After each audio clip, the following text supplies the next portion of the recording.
Jules, we're not done. We have more quick hits. Yes. Arsenal were looking to defeat Bournemouth behind them at home to Shakhtar ahead of that big game against Liverpool. They won 1-0, but it was hardly impressive. And now Calafiori is injured too. Yeah, we're waiting to hear how long he will be out, if he's out. He did a scan yesterday on that knee injury that, as we know, because of his injury record, especially with knees, even if it's not the same one that got badly injured when he was much younger, it's still not a good look at all. He had to come off. Arsenal, decent in the first half and took the lead. But after that, second half was not good. Trossard missing a penalty.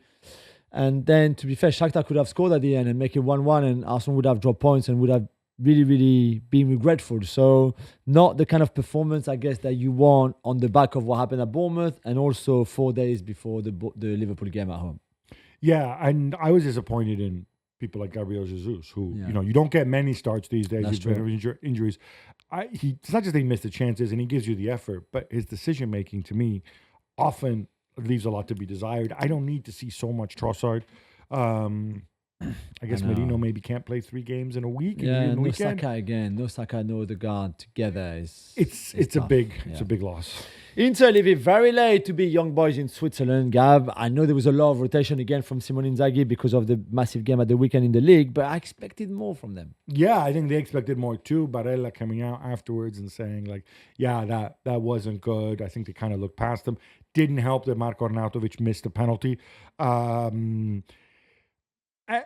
They talked about the pitch too, but guys, you know that they play on an artificial pitch. Yeah. You know that's the case. You also know young boys, people seem to forget this, they're 10th out of 12 teams in this powerful Swiss league. So, I think it was a game to forget. They have injuries. Carlos Augusto now out as well. It's going to affect the rotation. But Thuram coming up big before he goes and embarrasses his little brother at the weekend. And who put in the cross? Fede Di Marco. Who else? Your boy. Paris Saint-Germain need a late stunner from Achraf Hakimi. It wasn't that late, but it was still a stunner from Achraf Hakimi to beat our old buddy Peter Bosch and PSV Eindhoven. Jules, more points dropped. And why can't Paris Saint-Germain play with a real center forward since they have a very expensive one on the bench? Yeah, I know, man. I don't need to see Kang In Lee. No, as a Not false in a game nine. like this. No, and he played him as a false nine against Arsenal as well. That didn't work out. Colomwani on the bench because I don't think he fancies Colomwani. I don't think he's a big fan. I know Colomwani's not good, but at least he fills up space. He runs around. I know. We see. It's a big debate back home. I mean, we said beat our old buddy Peter Bosch, who PSG didn't even beat them. It was a draw. 1-1. Oh, that's right. PSG, we had a lot of chances. And even Peter Bosch after the game in his press conference said, okay, no, in normal circumstances, PSG win this game. They should have won this game, which is true. The XG is like almost 3. But they didn't because they lack efficiency. Dembele missed 2 massive chances. Barcola as well. There was enough there for PSG to win, but they didn't. And that's also a worry. And then on Sunday night is the big game away at Marseille, who had a nice week to prepare, rest, De Zerbi working on all his tactical stuff. And that's an incredible game for them to play in. And, it's not going to be easy at all. Do you still have Peter Bosch behind Erik ten Hag in your list of bald Dutch managers?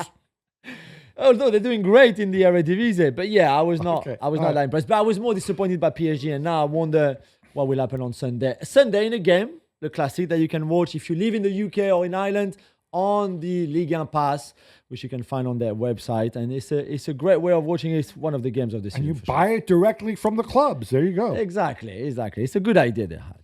Gab, I'm told you defended Thiago Motta's Juventus after the win at Lazio this weekend. Are you going to defend them again after their horrible performance against Stuttgart? No, I am not. What happened? It was incredible. They were incredibly bad. So Stuttgart played very well. Team, we said, But no, they were completely devoid of ideas, devoid of cutting edge. I don't even know their XG. I don't know what it was. I'm sure it was under 0.2. If that, Mattia Perin made some incredible saves a penalty as well. Otherwise, it could have been 3 or 4. He's got to figure this out. I can deal with some level of sterility, and obviously Nico Gonzalez is out, blah, blah, blah. A few injuries. But you need to take the game to the opposition more. This is why you're here. Villa, atop of the league. Wow. How about that? They stayed perfect with a 2-0 win over Bologna. Though John Duran got a little bit grumpy at being taken off. Yeah, so he got his start, which obviously He him doesn't get many. as the super sub, exactly, doesn't get many. Watkins was on the bench, and after an hour, and after he scored a goal, the first goal of the game, on the cross by Rodgers, and it's a lovely flick to score, he gets taken off and is definitely a bit sulky on the bench, not happy, you know, the kind of face, kind of reaction, which you can understand, but at least he played for an hour, which is more than he usually plays because he comes on for the last 20, 30, 25 minutes usually.